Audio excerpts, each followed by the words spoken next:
그 다음 질문 보겠습니다. 저는 구원받은 이후 교회의 임원으로 봉사를 열심히 하고 있습니다. 구원받은 것이 감사한 일이지만 봉사가 무거운 짐으로 여겨지는 경우가 많아 지칠 때도 있습니다.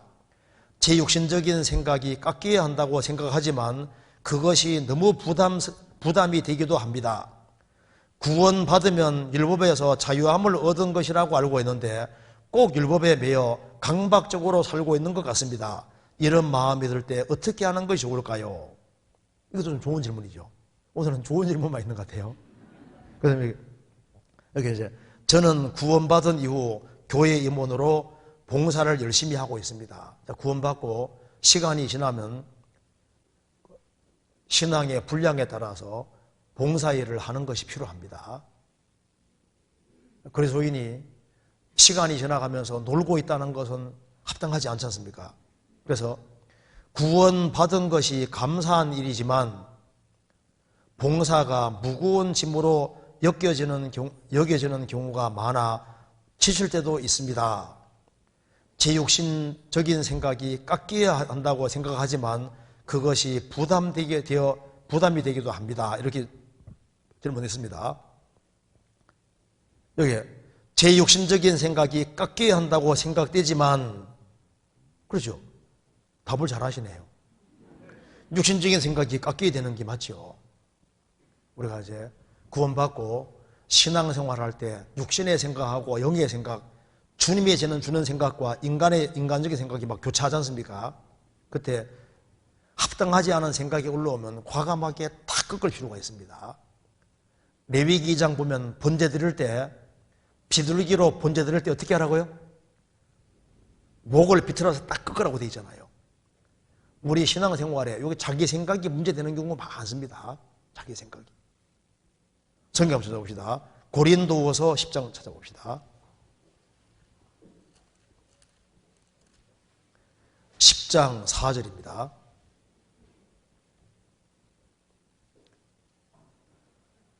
모든 이론을 파하며 하나님 아는 것을 대적하에 높아진 것을 다 파하고 모든 생각을 사로잡아 그리스도에게 복종케 하니, 구원을 받아도 잘못된 이론들이 많이 있기 때문에 이것도 부서져야 되고, 하나님 아는 것을 대적에 높아진 것도 많이 있고 이것도 부서져야 되고, 모든 생각이 아직 붙잡혀지지 않기 때문에 잘못된 생각은 꺾어서 그리스도에게 복종해야 됩니다. 그런데 여기 이제 중요한 질문이 나와 있습니다. 봉사는 이제 봉사를 하는데 너무 부담이 되기도 한다, 이렇게 얘기를 했습니다. 그러면서 이제 여기에 우리가 봉사일을 하는 가운데 부담스러운 마음, 막중한 느낌, 책임감을 느끼는 건 이건 필요합니다. 그래서 봉사를 하면서 즐거운 마음으로 하는 동시에 부담감을 가지고 하는 것이 맞는 거예요.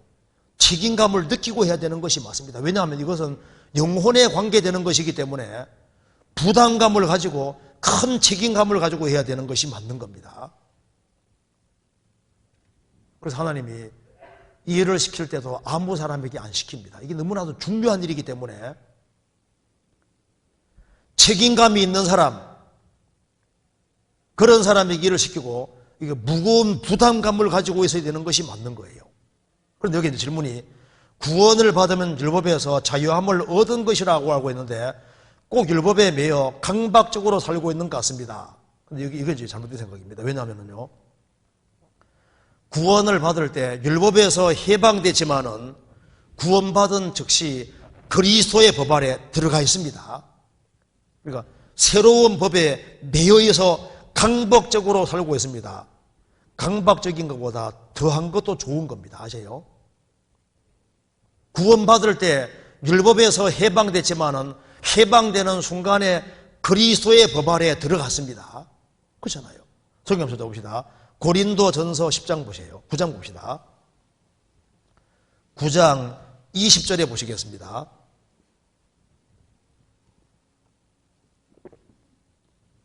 (20절) 유대인들에게는 내가 유대인과 같이 된 것은 유대인들을 얻고자 하며 율법 아래에 있는 자들에게는 내가 율법 아래에 있지 아니하나 율법 아래에 있는 자같이 된 것은 율법 아래에 있는 자들을 얻고자 하며 율법 없는 자에게는 내가 하나님께서는 율법 없는 자가 아니요 도리어 그리스도 율법 아래에 있는 자나 율법 없는 자같이 된 것은 율법 없는 자들을 얻고자 함이라. 여기에 바울 사도가 얘기했습니다. 내가 율법 아래에 있지 아니하다고 했습니다. 율법 아래에 있지 않지만은 회당에 안식일마다 들어간 이유는 유대인처럼 된 것은 유대인들을 구원하기 위함이었다는 겁니다. 그러면서 내가 율법 없는 자에게는 그리스도 율법 아래에 있는 자라고 했습니다. 이거 봅시다. 한 사람이 구원받으면은 여기 이제 하나님은 심판자고 나는 죄인이었습니다. 우리는 율법 아래에 있었습니다. 그런데 이제 구원받으면은 율법을 벗어나면서 하나님은 아버지가 되고 나는 아버지 아들이 되고 주님은 신랑이 되고 나는 신부가 되고 주님은 주인 되고 나는 종이 됐습니다. 그러니까 율법에서 벗어나면서 그리스도 율법 아래에 들어갔다가 말입니다.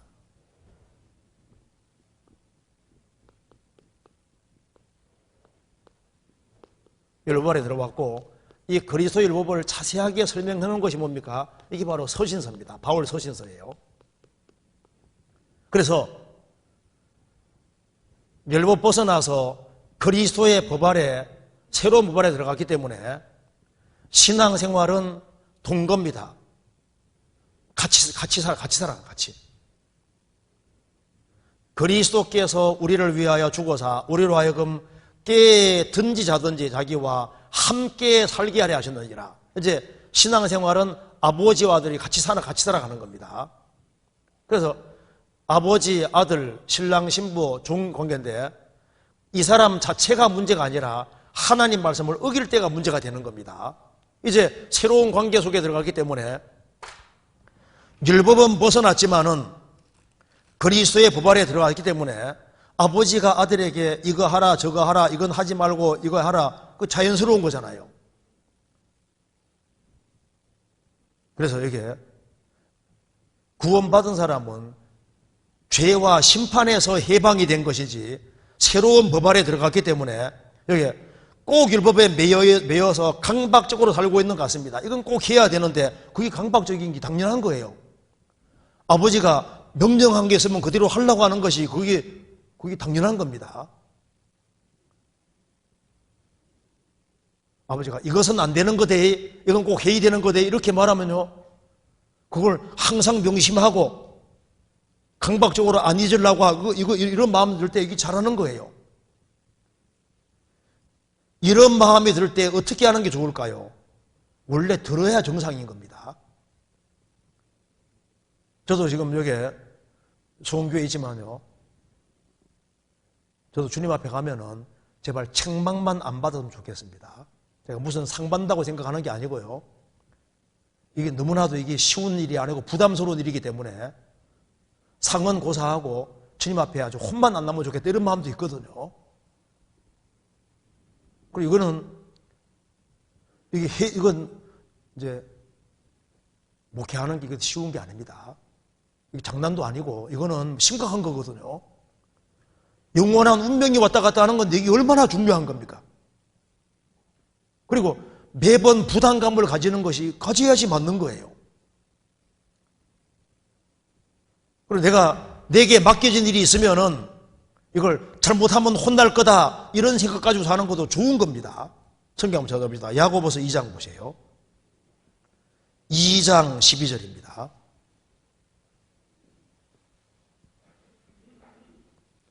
(2장 12절) 한번 같이 읽어보겠습니다.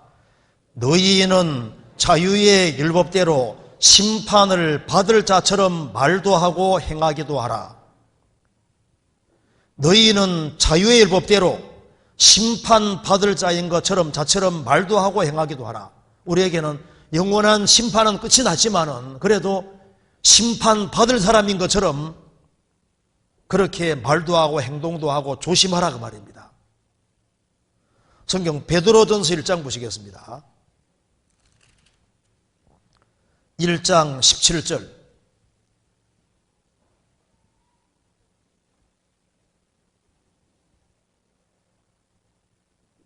외모로 보시지 않고 각 사람의 행위대로 판단하시는 자를 너희가 아버지라 부른즉 너희의 나그네로 있을 때를 두려움으로 지내라. 외모로 보시지 않고 각 사람의 행위대로 판단하시는 자를 너희가 아버지라 부른즉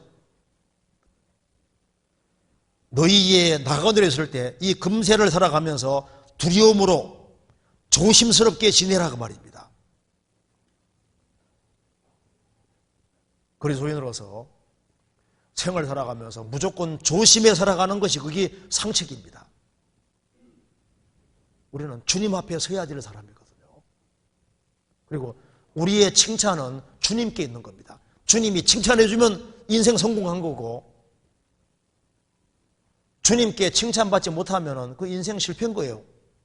그리고 신앙생활하면서 이렇게 봉사하면서 부담감을 느낀다. 봉사를 무거운 짐으로 생각한다. 더 무거운 짐을 지르는 것도 필요합니다. 지금 우리 시대는 짐을 지되 적은 짐을 지고 있는 거예요. 우리 교회가 조그마할 때는요, 한 사람이 막 오만 짐을 지고 있습니다. 근데 그것도 다 감당하거든요. 지금 교회가 크기 때문에 분산해지고 있기 때문에 사실은 이 정도 짐은 사실 짐도 아니라고 생각해야지 맞는 겁니다. 그렇지 않을까요?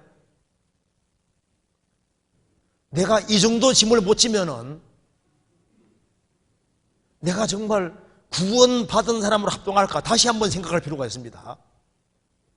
또 주님께서 어떤 일을 맡길 때에는 감당할 수 있는 힘도 또 주시는 거예요.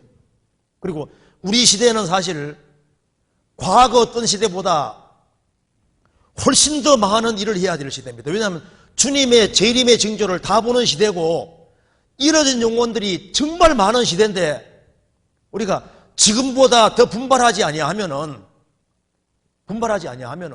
힘있게 복음 전할 수 없습니다.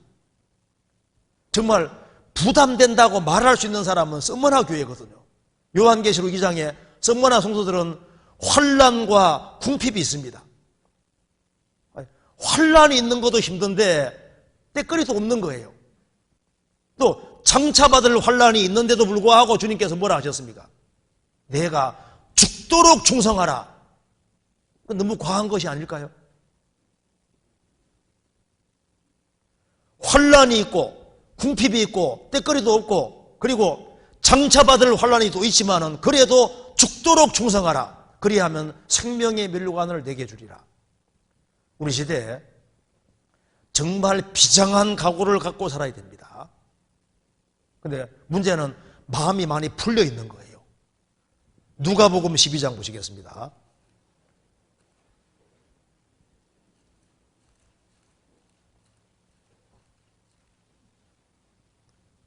주님이 직접이지 않습니까? 이 질문하시는 분 앞에서 주님이 직접 정말 힘이 드냐 이렇게 물으면요, 내가 너희에게 이거보다 더 큰 짐을 짊어지면 할 수 있겠냐 하면요,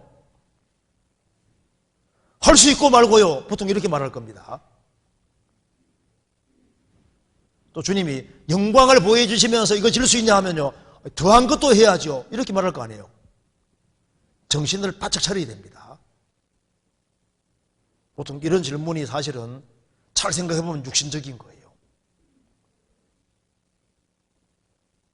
12장 35절을 보시겠습니다. 허리에 띠를 띠고 등불을 켜고 서 있어라. 42절 주께서 가라사대 지혜 있고 진실한 청지기가 되어 주인에게 그 집 종들을 맡아 때를 따라 양식을 나눠줄 자가 누구냐? 주인이 이럴 때 그 종이 이렇게 하는 것을 보면 그 종이 복이 있으리로다. 내가 참으로 너희에게 말하노니 주인이 그 모든 소유를 저에게 맡기리라. 허리에 띠를 띠고, 베드로전서 1장에 마음의 허리를 동이고 이 말씀대로 제일 문제는 마음입니다. 마음에 아주 비장한 각오를 하면요, 엄청난 힘이 나옵니다. 허리가 이게 힘 부분이거든요. 비장한 각오를 하면 몇 배나 일도 할 수 있는 거예요. 허리에 띠를 띠고 영혼의 등불을 환하게 켜고 서 있으라. 그리고 주님 다시 오시는 그날까지 지혜 있고 진실한 청지기가 되어 그 집 종들을 맡아 때를 따라 양식 나눠줄 자가 누구뇨?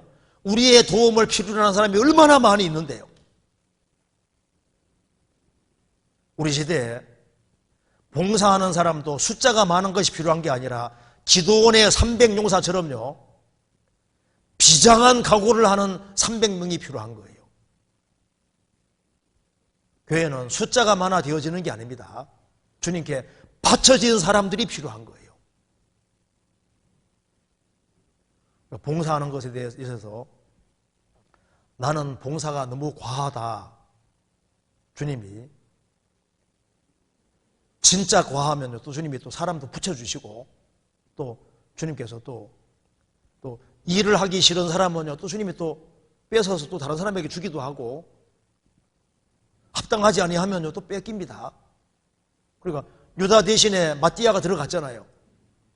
요압이 그렇게 하나님께 쓰임 받았지만 합당하지 아니하니까 그럼 주님 뒤에 분하야 딱 준비해 놨습니다. 주님은 주의 일을 하는데 손해 보지 않으시고, 손해 보면 내만 손해 보는 거예요. 하나님의 일은 되게 되어 있는데 쓰임 받지 못하면 내만 손해이기 때문에 우리가 더 절제하고 시간을 다 아끼고 더 준비해서 주님께 더 쓰임 받으려는 마음을 갖는 게 필요합니다. 그러니까 이 정도가 아니라 더 귀하게 쓰임 받을 수 있도록 자기를 준비시키는 것이 필요한 거예요. 이왕 한 번밖에 없는 인생인데 세상에서는 대통령 수위가 돼도 아주 자기가 아주 굉장히 청와대 큰일 안 해도 청와대에 근무한다는 그거 하나마도 이게 자랑스럽게 생각하는데, 우리는 만왕의 왕 되신 주님 앞에서 이왕 사는 김에 뭐라도 좀 쓰고 쓰임 받고 가야 될 거 아니에요. 그리고 이왕 쓰임 받는 김에 좀 더 쓰임 받으면 얼마나 좋아요. 어떤 사람은 봉사하기 위해서 정말 대기하는 사람도 있거든요. 미리 준비하고 언젠가는 주님이 사용할 거다.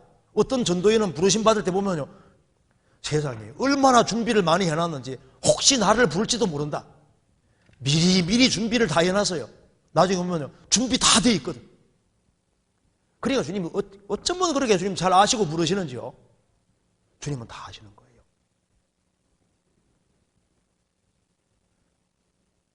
내가 봉사가 정말 힘이 들어서 힘이 드는 것인지, 주님이 짊어주지 않는 다른 짐을 짊어져서 힘이 드는 것인지, 그것도 다 구분해 봐야 됩니다. 성경에 분명히 말씀하시기를 나의 멍에는 쉽고 내 짐은 가볍다고 말씀하셨고, 주님이 짐을 짊어지올 때는 날마다 우리 짐을 같이 져주신다고 되어 있잖아요. 짐을 줄 때는 능력까지 같이 주시는 겁니다. 주님은 두지 않은 것을 취하시는 분이 아닙니다. 애에게 쌀가마 짊어주는 분이 아니고, 뭘 시킬 때는 힘과 능력도 주시는 거예요. 그렇지 않습니까? 그래서 여기 이제 이 질문 누가 하시는지 모르지만은 이제 봉사를 하고 있는데 마음속에 너무 힘들다, 부담된다 이렇게 말하면 주님께서 딱 보시고, 정말 이걸 힘들어하고 괴로워하면요, 주님께서 너는 마음이 합당하지 않다 그러면요, 주님이 다른 사람에게 넘길 수도 있는 겁니다. 그렇잖아요? 이럴 줄 알았으면 내가 좀 더 귀하게 쓰임 받을 텐데, 우리는 구원받은 것에 대해서 정말 감사해야 되고, 그리고 이 구원받은 은혜가 크기 때문에 주님이 내게 이런 봉사할 수 있는 기회를 주시고 이런 기회 주신 것에 대해서 정말 크게 감사하는 게 필요합니다.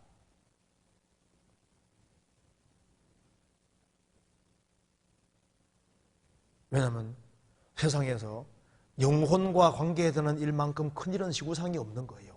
우리가 한 사람 영혼이 구원받으면 지구보다 큰 것이 구원받은 겁니다. 아세요? 대기업을 일군 거하고 한 사람 영혼 구원받은 건 비교가 안 되는 거예요. 한 나라가 세워지는 거하고 한 사람이 구원받는 거 비교할 수 있습니까? 비교할 수 없는 거예요. 나중에 가보시면 알 수 있습니다. 우리가 작은 일을 하는 것이 아닙니다. 얼마나 큰 일을 하는데 사실 우리보다 큰 일을 하는 사람은 없어요.